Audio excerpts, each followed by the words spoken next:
Hi, இன்னைக்கு என் ஸ்டைலில் பன்னீர் மசாலா எப்படி பண்ணுறது பார்க்கலாமா? கொஞ்சமாக எண்ணெய் விட்டுருக்கேன்.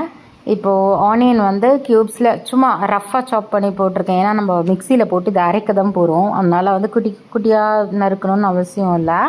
ஸோ ஆனியன் போட்டுருக்கேன். ஆனியன் நல்லா வதங்கணும். ஆனியன் நல்லா வதங்க ஆரம்பிச்சிடுது அப்படின்னா இதோட இஞ்சி பூண்டு கட் பண்ணி போட்டுக்கலாம். ஆனால் என்கிட்ட இஞ்சி பூண்டு பேஸ்ட் இருந்தது, அதனால் நான் அதையும் ஆட் பண்ண போகிறேன். முந்திரி பருப்பு ஆட் பண்ணணும். ஆனியன் நான் வதக்கின்னு கூட வந்து முந்திரி பருப்பு போட்டு வதக்கின்னு இப்போ என்கிட்ட இஞ்சி பூண்டு பேஸ்ட் இருந்ததுனால இஞ்சி பூண்டு பேஸ்ட் போட்டு நல்லா ஒரு வதக்கிக்க போகிறேன். ரொம்பலாம் ஒன்றும் வதங்கணும்னு அவசியம் இல்லை, ஓரளவு வதங்கினா போதும், அவ்வளோதான். அது கொஞ்சம் மேஷ் ஆகி வரணும், அவ்வளோதான். இந்த ஸ்டேஜில் தக்காளியும் ஆட் பண்ணிட்டேன், அவ்வளோதான். ஸோ அவ்வளோதான், இதுக்கு பேஸு பன்னீர் மசாலாவுக்கு பேஸ் இவ்வளோதான். பன்னீர் பட்டர் மசாலா இருந்தால் பட்டர் போட்டு பண்ணலாம். நான் வந்து ஆயிலில் பண்ணிருக்கிறதுனால வெறும் பன்னீர் மசாலா, அவ்வளோதான்.